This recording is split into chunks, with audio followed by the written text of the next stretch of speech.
Hello बच्चों, स्वागत है आपका मेरी यूट्यूब चैनल पे। आज हम क्लास 7 की सब्जेक्ट इंग्लिश की असेसमेंट वर्कशीट बच्चों 2 करेंगे। डेट है बच्चों आपकी इस वर्कशीट की 3 सितंबर 2021। तो आपने असेसमेंट वर्कशीट की बच्चों अलग से कॉपी बनाई है, तो आप इसमें कर सकते हैं। इसको इंग्लिश की कॉपी में आप इसको करेंगे, नहीं तो आपने जो इंग्लिश में आप वर्कशीट करते हैं उसी कॉपी में भी आप इसको कर सकते हैं।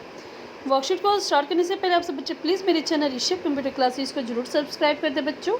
और अगर आपको वीडियो का सोल्यूशन, इस वर्कशीट का सोल्यूशन समझ में आए तो प्लीज़ वीडियो को लाइक करना ना भूलें। तो देखते हैं आज की worksheet. This is an assessment worksheet based on the worksheets of previous week. तो ये बच्चों आपकी असेसमेंट वीक वर्कशीट है, जो कि पिछले वीक में जितनी भी वर्कशीट आई है उनका उसके बेस पे ही इसमें क्वेश्चन पूछे गए हैं। तो क्वेश्चन नंबर 1 कैरी 1 मार्क्स, जिसमें 5 क्वेश्चन है। ठीक है, तो इस क्वेश्चन नंबर 1 में बच्चों 5 क्वेश्चन है। Question number 2 carry 2 marks, question number 2 में 2 मार्क्स के हैं, उसमें आपके 4 क्वेश्चन मिलेंगे, आपको 4 2 8 हो जाएगा। Question number 3 carries 1 marks each, तो क्वेश्चन नंबर 3 में आपके 1 मार्क्स के तो 2 क्वेश्चन मिलेंगे उसमें आपको। Question number 4 carries 1 marks each, तो क्वेश्चन नंबर 4 में आपको 5 मार्क्स मिल जाएंगे, टोटल 5 क्वेश्चन है क्योंकि। ठीक है, तो इस प्रकार आपके टोटल 20 मार्क्स का ये पेपर है। तो आंसर पैसेज है सबसे पहले आपके पास। Read the given passage carefully and answer the question that follow. तो आपको यहाँ पे पैसेज को पढ़ना है, फिर जो क्वेश्चन देगी इसका आपको जवाब देना है। तो देखते हैं। तो वेयर डिड आइसक्रीम ओरिजिनेट, तो इसमें पूछेगी कि आइसक्रीम कहाँ से स्टार्ट हुई थी, मतलब कहाँ पे सबसे पहले इसको बनाया गया था। तो देखिए 50 years ago people at ice cream only in summer. तो 50 साल पहले क्या होता था, जो लोग थे वो आइसक्रीम सिर्फ गर्मी में खाते थे। Now it is eaten all of the year around. अब क्या है, ये पूरी की पूरे मौसम में पूरे साल इसको खाया जा सकता है। It originated in the orient century before English school boys first tested it. तो सबसे पहले बच्चे ओरिएंट में मतलब इसका स्टार्ट हुई थी ये, और इसको इंग्लिश बॉय ने सबसे पहले इसको टेस्ट किया था। Marco Polo saw people eating it there and brought back the idea to Italy. तो मार्को पोलो ने इसको सबसे पहले देखा था और वो इसको इटली में लेकर आए थे, मतलब उसने देखा कि वहाँ पे क्या है लोग आइसक्रीम खाए, तो उसका यही आइडिया वो इटली में भी लेकर आए थे। From Italy the idea was carry to France. Italy से वो आइडिया कहाँ है बच्चों, फ्रांस में आया। It became very popular with the rich in France. तो फ्रांस में ये अमीर लोगों के बीच में बहुत पॉपुलर हो गया था ice cream. And effort was even made to keep the recipe a secret from the common people. और ये कोशिश की गई कि जो कॉमन पीपल है उन तक आइसक्रीम की रेसिपी ना पहुंच पाए। But of course they should learn about this delicious new food and ice cream became popular with everyone. लेकिन हुआ क्या कि जो कॉमन पीपल थे उनको भी इसकी रेसिपी पता चल गई, और जो आइसक्रीम थी वो जल्दी ही बहुत ज़्यादा पॉपुलर हो गई थी। Soon it spread all over the world, तो जल्दी ही ये पूरे विश्व में फैल गई थी। The first factory to manufacture ice cream was started in Baltimore Maryland in 1851। 1851 में मैरीलैंड में बैलिटमोर जगह पर क्या है आइसक्रीम की फर्स्ट फैक्ट्री मैन्युफैक्चर की गई थी।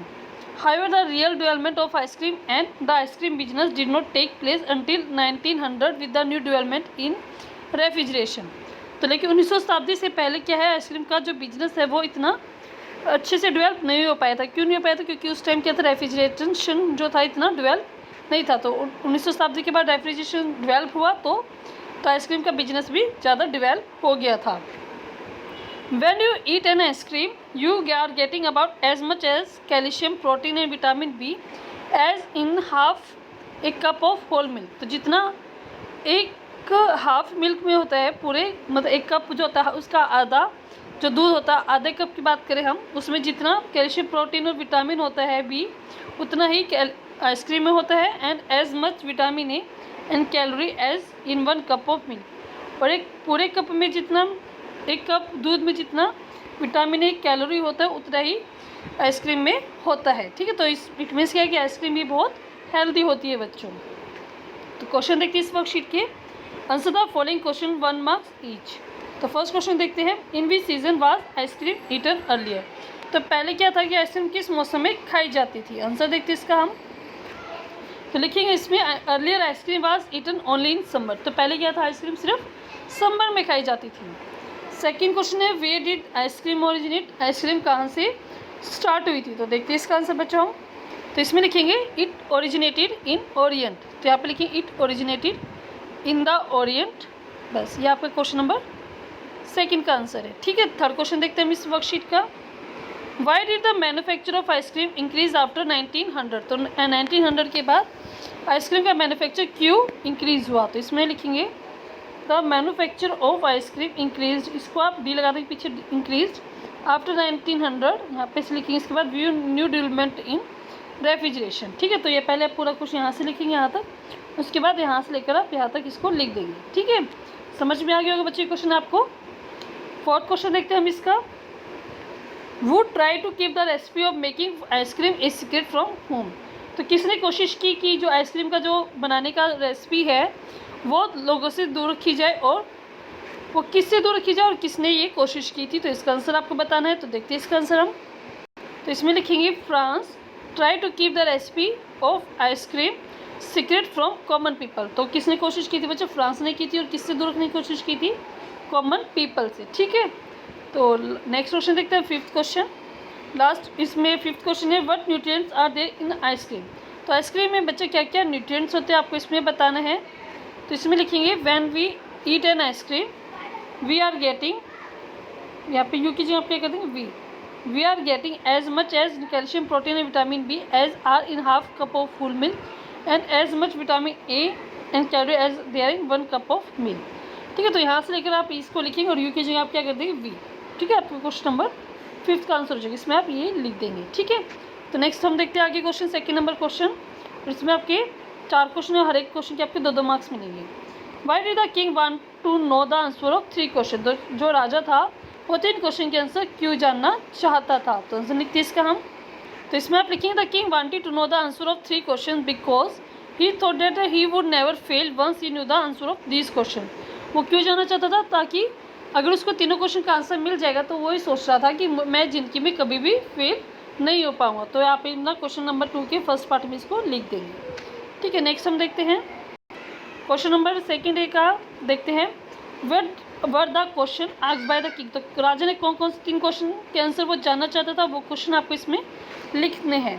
तो इसमें लिखेंगे आप what is the right time to begin something, ये फर्स्ट क्वेश्चन था उसका, किसी काम को स्टार्ट करने सबसे ठीक समय कौन सा है। सेकंड था which people should we listen to, किस पीपल कौन से इंसान को हमें सुनना चाहिए, किसकी बात हमें माननी चाहिए। थर्ड था what is the most important thing to him to do, तो सबसे जरूरी काम क्या है, वो भी ये चीज़ वो जानना चाहता था। तो ठीक है, आप सेकंड पार्ट में इसको कर लेंगे। थर्ड क्वेश्चन देखते हैं इस वर्कशीट का हम। तो थर्ड पूछा गया है the poem squirrel is written by, तो स्क्वेरल जो पोएम थी वो किसने लिखी थी बच्चों, तो इसका राइटर का नाम है मिड रीड बोवर्स आर्मस्ट्रॉन्ग। ठीक है, तो ये इसके राइटर थे, तो इसका नाम आप लिख लेंगे। नेक्स्ट है वो is the he in the poem squirrel, squirrel में ही कौन था, the poet is he in the poem, तो पोएम में ही पोइट ही था बच्चों। ठीक है, आगे देखते हैं इसको हम। तो थर्ड क्वेश्चन है बच्चों, इसमें आपके 1 मार्क्स है, तो इसमें 2 क्वेश्चन है। An application to the principal for sick leave is an example of dash letter, तो वो एप्लीकेशन जिसमें आप प्रिंसिपल को लिखते हैं सिक लीव के लिए, तो वो कैसा लेटर होता है बच्चों, वो आपका फॉर्मल लेटर होता है, तो इसमें आप लिखेंगे फॉर्मल। ठीक है, तो यहाँ पे भी आप लिख देंगे इसको, आपका फॉर्मल लेटर होता है। नेक्स्ट है choose the correct spelling, spelling आपको चूज़ करनी है। जैसे आप लिखते हैं योर्स ओबीडेंटली, तो ओबीडेंटली की स्पेलिंग क्या होती है बच्चों, ये वाली OBEDIENTLY। ठीक है, तो आप इसको भर देंगे यहाँ पे। क्वेश्चन नंबर 4 है fill in the blanks. Randeep has dash mango in his bag, तो इसमें आपको क्या बने बच्चों, आर्टिकल फिल करने। तो Randeep has a mango, Randeep के पास बैग में मैंगो था। ही is dash MA in history, तो उसने हिस्ट्री में MA की हुई है। ही इज़ एन आएगा कि MA में क्या है, ए की साउंड आ रही है, मतलब बावल की साउंड आ रही है, तो इसमें हम एन कर देंगे। He saw dash lion in his village, he saw a lion, उसने क्या देखा, एक विलेज में एक लॉइन देखा पिछली गर्मी में। He is dash honest boy, ओ आ रहा है, तो देखो ये क्या है an, he is an honest boy. He bought a red umbrella for his grandmother, उसने अपनी ग्रैंड मदर के लिए लाल कलर का छाता खरीदा। ठीक है, तो आप अपने ये आर्टिकल भी कंप्लीट कर लेंगे, 4 क्वेश्चन आपके कंप्लीट हो जाएंगे। जल्दी से जल्दी बच्चों इसको करें और फिर टीचर से चेक करा लें। ठीक है, तो आपके असेसमेंट वर्कशीट नंबर 2 इंग्लिश की कंप्लीट होती है। वर्कशीट का सोल्यूशन बच्चों अगर आपको समझ में अच्छा लगे तो प्लीज़ इस वीडियो को लाइक करें। मुझे भी अच्छा लगा कि मेरी सब बच्चों को मेरी इस वीडियो की हेल्प से असेसमेंट कंप्लीट कर पाए, तो आप लाइक करना ना भूलें। शेयर करें दोस्तों के साथ, कमेंट करें और प्लीज़ बच्चों चैनल को सब्सक्राइब करना ना भूलें। Thank you, have a nice day.